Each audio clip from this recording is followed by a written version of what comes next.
Hello, YouTube. It is I, Spoot, from Fort Misery Gaming, and today we're going to be talking about something that I think all of you are at least curious about, but I don't think we've ever really covered it on the channel specifically.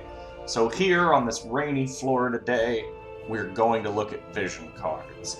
Now, there are some cards I do not have. I believe I do not have Ramu, Ifrit, or the Final Fantasy XIV crossover card, but that one doesn't matter because that one's dookie anyway. So for those, I'll have to pull up what they do on the wiki, but I don't think it'll be that big of a deal anyway. So, alright, so let's go into the ones I have. We'll do quick little run-overs of them, tell you what their general uses are going forward. Just kind of talk a little bit about them. I'm planning on doing the entire series, so I'm going to do URs today. I'm going to do MRs probably tomorrow, and then SRs, Rs, and commons later on. So eventually I want to cover all of these, but I think they're all going to be different videos, and instead of me trying to compile like budget guides or something like that. I might do a budget guide at the very end, but that's something to consider after I cover the actual series. So starting up, let's look at Shiva's card. So the layout of a vision card, for those of you who may not know, I'm sure all of you know. You have your stats, you have your little bit of lore information at the top. The card is Freezer of all Shiva. You got some cute little art, you can zoom in on it, check out some full art in case you want to clip it. It's not too bad. They do a significantly better job in this one than in Brave Exvius of like giving you kind of a feeling of how the game works behind the scenes. Like, you don't really get art like that in Brave Exvius, so that's pretty cool. So, the outline of the card otherwise. Shiva is a UR, so she can be 4-star. She costs 70 to run, which is just a general combat efficiency thing. It goes up to, at 1 star, she goes up to 55. It'll tell you, like, what your bar is at, how much XP it's going to take. These are the stats that the card bestows. So at level 41, she gives you 159 HP, 10 attack, and 94 mag. Obviously, this makes her a very, very good magic card. 94 mag is high. Even Trousseau at 10 or 15 is only cracking into the 30s. So decent enough. So the bestowed effects are what you get to the character that equips it. So she gives you Ice Attack Res +4, and then in parentheses it tells you how much of a bonus you get from having it either awakened or leveled up. These do max out eventually. I believe these guys will give you up to 4 stars, so I think it's 4% or 4 points extra. It might be 3. I'd have to look it up to be 100% positive, but I don't want to bore you with numbers that are only going to matter when you have 9 copies of this fucking card. Like, that just doesn't make any sense. So, your bestowed effects are Ice Attack Res +4. That means you take slightly less damage from ice attacks. That's fine, whatever. A lot of times the bestowed effects are going to be very minimally helpful unless you get into very specific usage of them. So like if you're going up into an ice dungeon, this is specifically better. Every other piece of content, it's okay. Like if you're going up against a Medina, it's fine. So, you know. Party ability. If this card is equipped, this is the ability that it grants everyone. Shiva is very well noted, very highly rated because she grants evasion. Eventually, you are going to start running into the evasion meta, where people are just stacking evasion on units so that unless you're stacking accuracy, you're going to swing at them and miss several times. Something to pay attention to, evasion is very strong, accuracy is very strong in that particular meta, so a lot of the stuff we're playing with now isn't as useful once evasion gets stacked. This becomes very apparent when Lucia and some of the later characters come out, whom, I mean, if timeline's right, we probably shouldn't see for another 3 to 4 weeks at the minimum, but I've been proven wrong before and I'm willing to just let it go, so it's fine. So for a party ability, this one's really good. You do have an awakening bonus. This is... Oh, it actually does tell you. Alright, cool. So at max training, it gives you +2 Ice Attack Res and +4 evasion. So your total evasion at max stars would be 13, which is pretty good. Shows you your resistance display. She gets 4% resistance to ice, and that's pretty much it. Let's see if it lets me... this is your vision card enhancement. These are all growth eggs. There's not really... It's like any other level up screen. There's not really a lot to it. Awakening is the same thing. You have to have rainbow spheres, and then you have to have X amount of the card. The crazy thing here is all UR cards require rainbow orbs. Yes, those are the things you are going to be using to awaken your heroes over and over and over. So awakening all of your UR cards the minute you can is not necessarily always the best plan. Sometimes resources get a little slim, especially the rainbow ones between the fragments and the orbs. So always sort of plan out what you're trying to do. Otherwise, you're going to run into... It's just not fun. Like, it's not a great thing. There is, I don't believe it's on this page. Oh, they actually have Illustrator credits. That's really cool. Let me see if I can find it. I think it's on, oh yeah, that's an Esper thing, so it doesn't matter. All right, so let's go to the next card. Echoing Screams. This is a very good card for literally anyone that has slashing attack. It gets a hell of a lot of a big bonus, so if you're running a bunch of swords and axes, you absolutely want to throw this card down on them. It's kind of ridiculous. So slash attack and regular attack differ just because of how the stats are calculated. There is a big math post on it, and if I can find it on Reddit, I'll put it in the description. But slash attack generally edges out percentage attack base just because of the way numbers are calculated in-game. It doesn't add 17 to your damage, it adds 17 to the stat, which turns into different numbers. If you've played Brave Exvius, you kind of know about this. Just because you have 2,000 attack doesn't mean you're doing 2,000 damage. There's a lot more calculated math that goes into it, but just as an example, that's kind of what it happens. So the bestowed effect is okay. Attack debuff res +7. It means on average when you have an attack debuff, it's either not going to affect you, so you're going to have a little bit more resistance to it, or it's going to last for slightly less. I believe this one specifically means you have a resistance to it. So if we go to resistance display, you don't get anything on this card, so you're not really playing it for it. But the HP and attack on this card is crazy. At 20, you're looking at 114 HP and 72 extra attack. That's a lot. It maxes out at 22% or 22 slash attack flat, so pretty decent if you're just going for some blitz DPS. Definitely not bad. Also, the Moraga art's kind of cool. Like, you get to see a little bit of... I always like the vision cards because they've got some really cool pieces on them. Scion of House Beowulf. This is one of the up-and-comers from the Final Fantasy Tactics banner. People are kind of losing their poopy on this one, and for reasonable reasons. It's a very strong card. So, slash attack +4 because I have it 1-starred, that's fine. It's not a huge deal, but it adds a little bit of damage. The party ability is Agi plus, right now it's 5% because it's 1-starred. At max, I believe it is slightly more than that. So you get +3%, so at the end it'll be Agi +7. The big deal with Agi is that's how fast you go. That's what affects your charge time and affects a couple of other smaller things in the game, but that's the main one. So your CT is 10% of your Agi every turn. So if all of your team gets 4% of their Agi, or up to 7, you're often going to outspeed a lot of teams in PvP.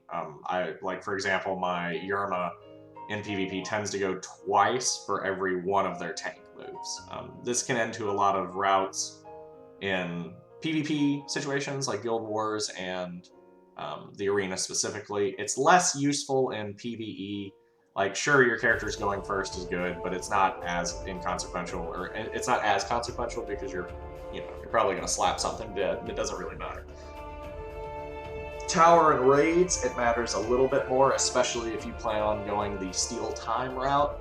So the faster your guys go, or quite literally, the more often your guys go. Especially if you're stealing time on the enemy because you're taking their charge gauge, which is strong. So keep an eye out for this card on the banner. It's honestly worth attempting to pull for if you're still on the fence about it. This is going to be a useful card for a really long time. Plus the tactics art in the background, all the classes are really cool. You got like the Summoner, and the Calculator, and the Monk, and the Mime. Like, the Dragoon down here, the Orator. Man, or that's the Mediator, I believe. Man, they're so cool. Like, Final Fantasy Tactics is such a fun game. Alright, Fredrics Dream. This is the magic for the gunners. Lightning attack 3+1. Doesn't really, I mean, it's fine. It's not crazy good. The party ability is missile attack plus 18. Resistance display on it, you don't get nothing. Awakening bonus, it goes up plus 5, so the maximum is 23 missile attack, which is like slash attack. It gives you a flat bonus that turns into a percentage-based bonus to your attack. So you're not getting 22 damage, you're getting a number that's calculated post the 22. Also, it's super cute art of Frederica and Engelbert. Like, they look so happy.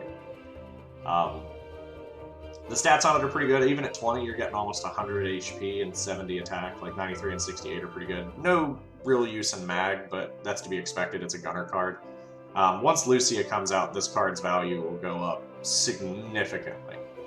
But for now, Frederica is still just, you know, one-shotting Medinas from halfway across the arena. So more of a PvP card, but once you get the gunner meta in PvP, this card value is significantly higher. Not much else to say about it, really, other than, you know, it's a super cute card. Becoming stronger than anyone else. This one is a mixed-use card. It's not a hybrid, it doesn't have any mag on it, it's how it affects the party. So, bestowed effects is critical, so your critical chance actually goes up. That's good on anybody that is going to be punching things. The party ability is your casting time is reduced. So it starts at minus 35, and then I believe it ends at minus 25, so that would be a total of 10. So right now it's at 30, which is, or is it at 40? Oh yeah, those do, yeah, those add. Okay, so it is 40. That's crazy. That's a lot. So this means anything that requires casting that has a CT timer on it goes that much faster. So you get percentage points taken off of it. This is really good on characters like Yerma or Stern, where you really, really want the crit, but the party ability isn't necessarily as important. At 22, 91 HP and 78 attack is crazy. So you can imagine what maxing this thing out looks like. But it's really good if you're running mages. So Y'shtola, Medina benefit very greatly from this. It can turn a 2-turn Blizzaga into a 1-turn cast, which is very, very strong. I don't think I have to remind anybody of that.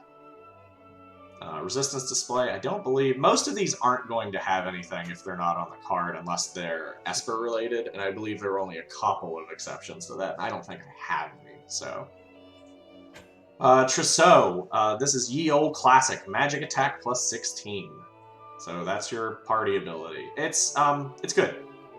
You get a crap ton of HP off of it. At level 14, it almost has 70 mag, and you get a little bit of attack. This affects magic attack on spells, which is really, really good.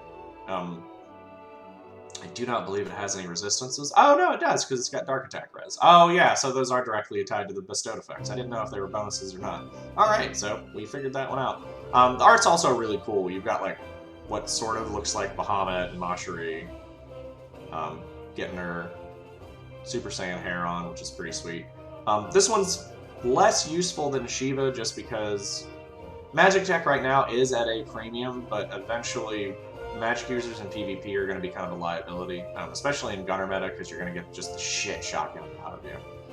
But one-shotting somebody with Medina's LB, especially if it's a Lucia or a Frederica, is very, very strong. So occasionally you can kind of sneak around with these if you know sort of the map layouts. It is very useful in PvE content, especially in raids, because this just means whatever mage you take is going to do significantly more damage across the board. Second division of Kingdom of Leonis, Calum. This one is less useful now, more useful later. It is a very slightly hybrid card. It's HP heavy with a little bit of attack and a little bit of mag. But even at 10, they're approaching 30, so it's not too bad. And the art's super cute too. You've got Lilith, and you've got the big boy, and Ramada, and I always forget her name. She's in the Whimsy shop.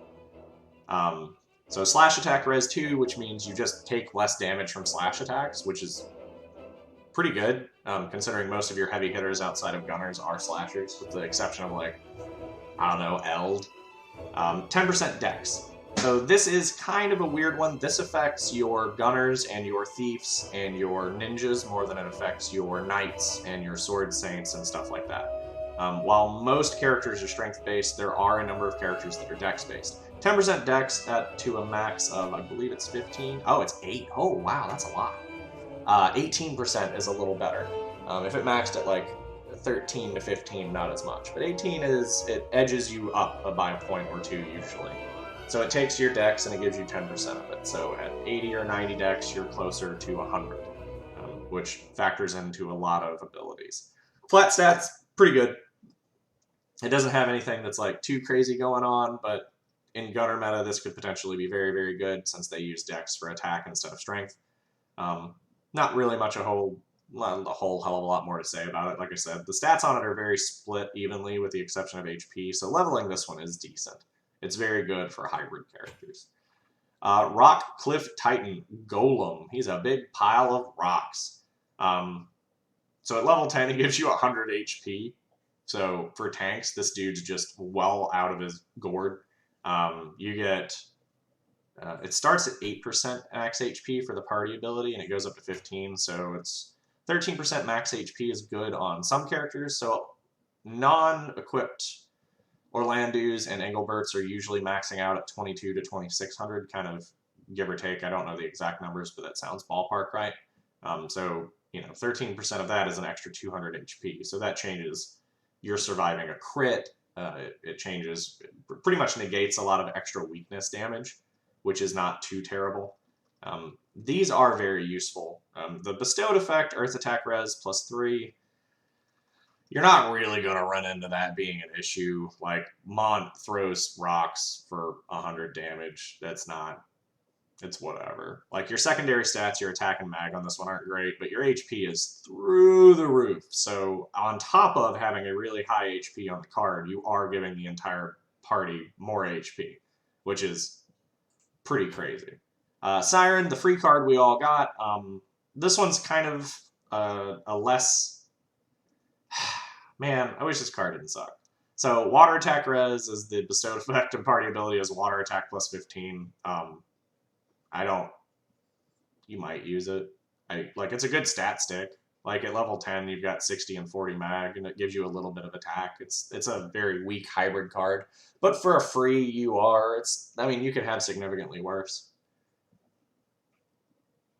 And then the resistance to play, if I am correct, should show 2% water resistance. Yay, we did it.